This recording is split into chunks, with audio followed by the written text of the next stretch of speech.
chimeta bwera pano ndikudzatsindika kuti ife amalai Congress Party chisankho ichi tikuwina ndifeyo.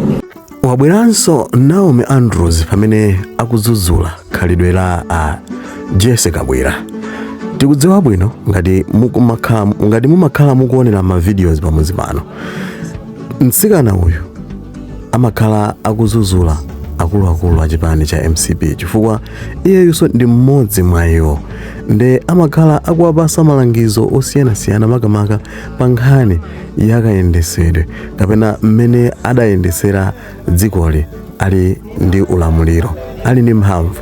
Nde apa wabwera nkuunika zina mwa zinthu zimene adapanga mayi Jesse Kabwera, mmene adagwirisira ntchito udindo wawo wa spokesperson kapena kuti mneneri wa chipani chimene cha MCP.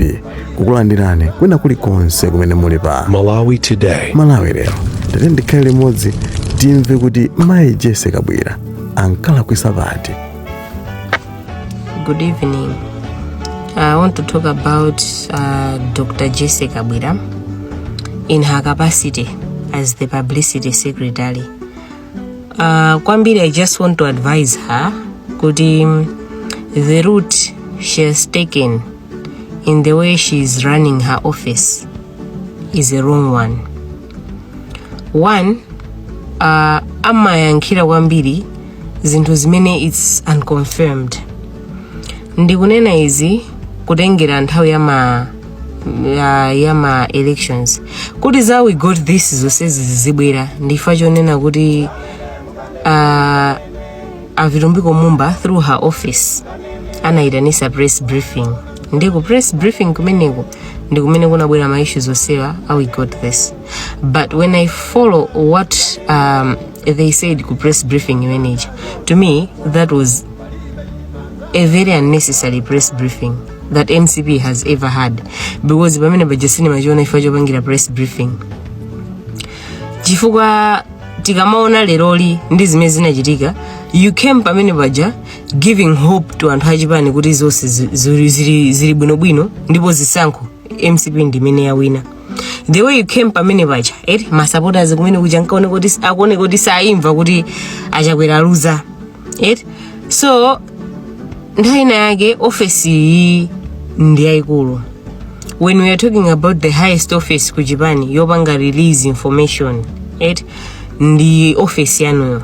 So the way you handled that office during nthawi imene you handled issues as if you are an amateur, because as a publicity secretary you are supposed to come and give us zimene zilizoona kuti akuluakulu tafufuza masankho akone kuti taluza ngati chipani, komabe tikuona kuti masankho sanaende bwino apa ndi apa. So ifeyo ngati chipani we will stand for you, ndipo tikufuna tionesese kuti ngati akuluakulu tikumenyereni nkhondo kuti chilungamo chiyende. That could have made sense, but coming and giving Malawians false hope pamene paja kuti we got this, musadandaule. Masupporters kumachita kuona kuti they are very excited kuti they are hearing that news from akuluakulu. So anthu ena amakhala ndi hope ra akukamba wanda akuluakulu, ngati akukamba kudziwa chimene akunena, sangangobwera ndi nkhani imene ili yabodza nkumazatuza ifeyo. Ndoti zimene akunena zinthu zimene zili pa ground, yeti zinthu zimene zosiyana. Tine kuti taluza masankho palibe chilichonse chimene tikanapangaso. Chinthu china ndimafuna ndipemphe kuti the way you're handling your office mukumakhala ndi my emotions kwambiri. So nthawi zina my emotions amaononga zinthu. You end up making wrong decisions because of emotions. So you should try to manage your emotions. When you feel like you're too emotional, sometimes it's good to keep quiet. Osayankhula chilichonse instead of kuononga zinthu. So kunjaku anthu ndi akukunyozani just because of the way you're handling that office. So timafuna tipemphe kuti please kumbali ya my emotions make sure kuti you should look into it before it affects the party. Because my emotions anu kuyankha my issues ndi my emotions kwanu sikusokoneza just you kupangaso disturb Japan, because it is believed kuti anthu amakhulupirira kuti tikafuna kumva information imene iliona kuchipani, we have to engage the publicity secretary. Ndi a publicity secretary ajakuwezera kupanga handle my issues ndi my emotions, komanso nthawi zina mumayankhira pa nkhani zokuti you are not even supposed to do that. Pali nkhani zina mukhoza kusiyira even anthu at regional level kuti apange handle, inuyo ndikumapanga focus on serious issues. Koma china chiliyonse, even what is said on social media, you always want to respond. In as much as you are loyal to MCP and you also loyal to Achakwera, because anakuchitaniza bwino kusankhano kha chief executive officer ku Malawi School of Government and also kha cabinet minister, it's not a joke. You owe him high respect and loyalty. Komabe that should not mean kuti ndoti zimene muzikamba kuchipani zizingokhola bwa mupange defend chipani kandi zoona kandi zabodza bwana anthu aona kuti mukupanga support mukuonesa loyalty kwa Achakwera no. So mafuna ndingopempha kuti please, the way you handle that office, you should not handle that office kungotengera zimene anthu akunena. Komanso pali zinthu zina akabwera anthu ngati Vilumbiko Mumbawa kamakuza kuti tipange press briefing kumafunsa kai kuti kodi mufuna tikambe nkhani yoti chani pa press briefing, mukaona kuti zinimbwerera kumazipangira to ignore zisanabwere pagulu, because izi zinthu zimene timapeza kuti zimatichitisa manyazi pasogolo. Now nthawi manager ifeyo anthu with the hard hope kuti apanga tikutere ndoti ifeyo tawina in the end ndizija zimene zinapezeka zinozo kuti zomwe timankhula zawi got this is pano tikunenedwa nazo tinanyozedwa nazo ngati chipani just because munthu mmodzi unakana ngopanga decide. I think lero ningoyankhula kwa Malawi ningowauza izizi, ningowauza anthu achipani ma followers achipani izizi. So anthaina ake kumakanira anthuwa when they come and you see kuti zimene akubweresa kuti zibwere pa public izi, it's not relevant, kumazipangira to ignore before it comes to the people, because the office imene imatonzeka imene imanyozedwa and at the end of the day it is your office. So zinazi you should ignore them before they bring us other issues, other problems. I should use that word. Komanso, there was an issue. One person said, "Gudi." I read from the comments, and I guda musanene guda Achakwera ndola kwa Achakwera sola kwa, because Achakwera ni muntu wabwino and anatenga Vilumbiko Mumba because Vilumbiko Mumba had influence. Ndi nimangofuna bidani godani. Ndi ngofuna ngome yankazi ntuziwe mwena muntu amene he doesn't know. One, the influence that Vilumbiko Mumba had imene mukunena kwa MCP, it did not yield in 2 votes. 2, Ineo, I never supported Godani. At first I supported Vilumbiko Mumba, but nitaona mene amapangira ndale zake, naona kuti he's a self-centered person and I cannot support him. So nasiya kumpanga support.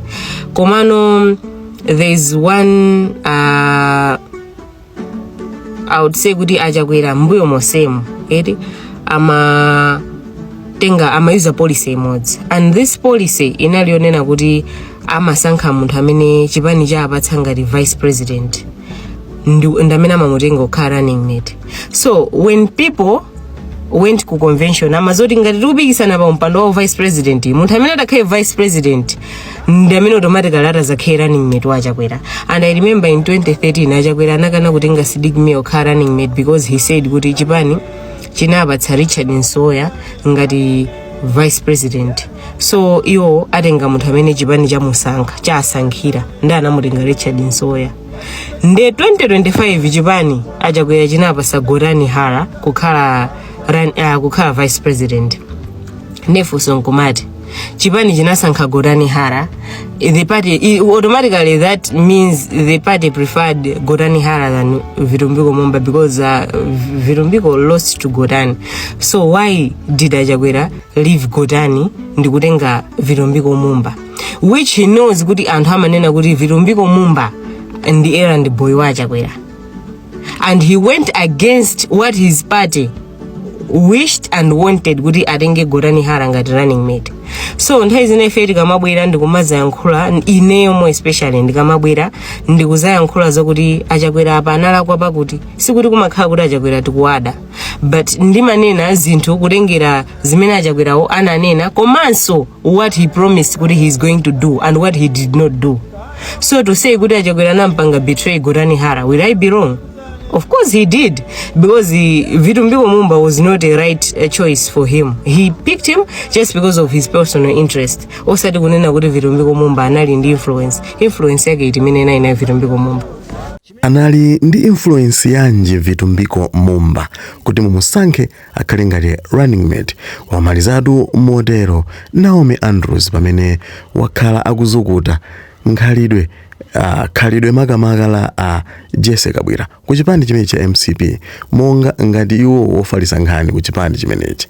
Tamva zambiri zimene zakambidwa mmene muzolakwika zimene zimakhala zikuchitika mu nthawi imeneyi.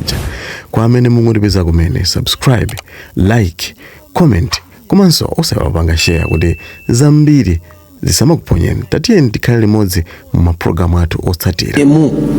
Pa masankho amene ali masankho amene ali woyambirira chipangireni masankho ajana abedwawa nda DPP. Nde masankho ano ndi masankho amayankho. Nde tikukuthokozani kwambiri kuti mwatuluka.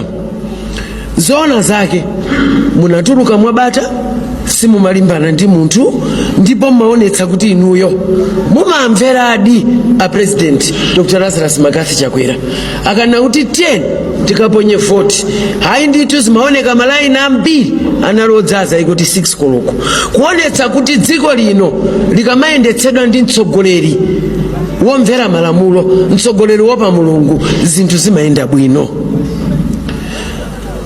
Tufuna tikuthokozeni Malawi nali yense amene anapita ukaponya voti yake, zaonetsa kuti demokrasi iyi ndi yanudi ndipo mumayilemekeza, ndipo inuyo mudziwe kuti Malawi ndi mmodzi.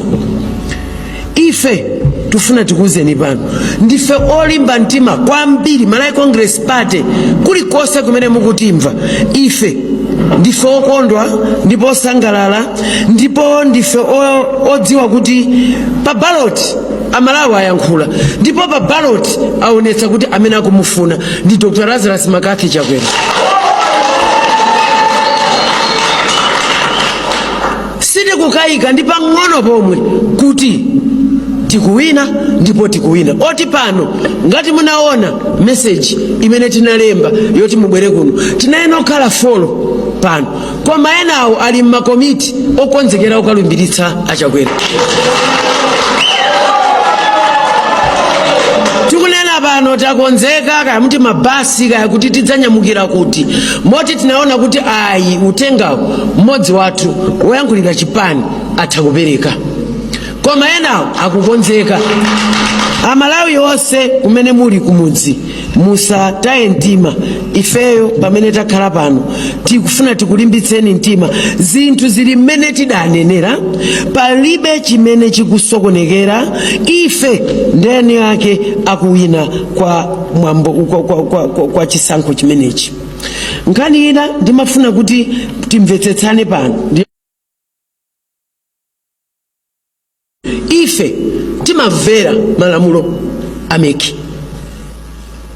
Malamulo ameki amanena kuti tidikire iwowo atiuze kuti wawina ndani. Nde ife tabwera pano kudzakuwuzani kuti ngati mukusaka wowina ndipo wowina sasowa, ngakhale mayendedwe ake amaoneka, zochitika zake zimaoneka. Mukadzamuona munthu asakutani asakuoneka ngati wina, si wina, ndi olephera amene yoyo.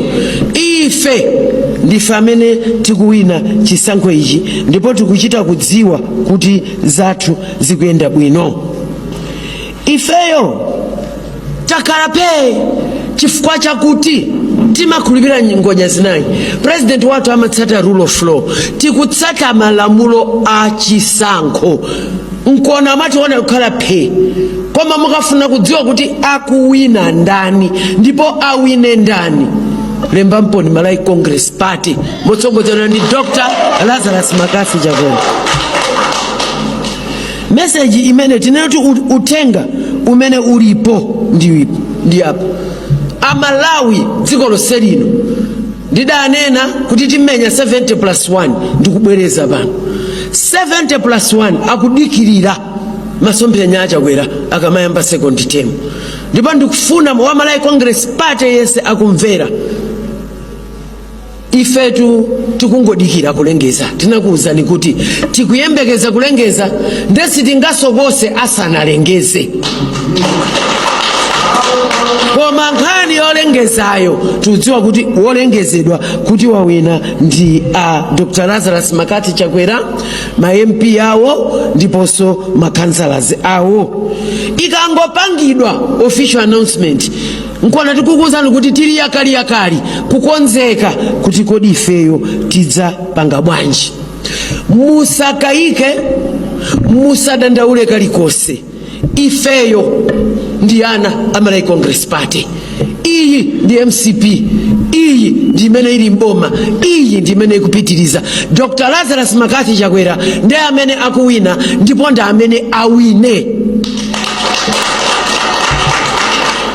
Ifeyo pamene takhala apa tifuna tiyankhule ndi supporters athu. Musapange chiwawa, dzuwa salozerana, sagenda mopanda mango. Khalani pe zonsezi zili manja mwa Mulungu. Ndipo chimene tikupempha ife official announcement ikapangidwa anzathu ena wonetsani kuti nanunso muli democracy. Mumamvera chifukwa even ifeyo tabwera pano kudzanena kuti ife ndife okonzeka kutanthauza kuti nanunso tengerani phunziro. Akati ayankhula ameki inu mutani kodi mumvere mene tumvera ifeyo. Tabwera pano kutsata mtendere, kutsata bata, ndipo tikunena kuti wina aliyese asasokoneze kena kalikose. Ambuye salephera, Mulungu salephera. Malawi Congress Party ikuwina, wina asasokonezeke. Anthu otsogola sachititsa ziwawa. Ngati wina waka kuganiza kuti akutsogola sapanga ziwawa, amangotsogola ngati mmene tichitira ife. Oti mukationa ife ndezimene mtsogoleri amapanga. Takonzeka chisangalalo chadzaoneni chifukwa apapa tonse tidzati wagonjetsa Ambuye. Malawi Congress Party ndikunena pano tili m'mamitingi chifukwa tifuna tikhale ndi chisangalalo choonetsa kuti kunja kuno kuli Mulungu. Kunja kuno kuli Mulungu amene sadzalola kuti Amalawi avutike. Ine ndanena kuti kufunika kwa izi tufunika tiyankhule kuti maiko ena osadzitimva. Utenga wanga umene ndinabweretsa short ndingopereka mu Chizungu.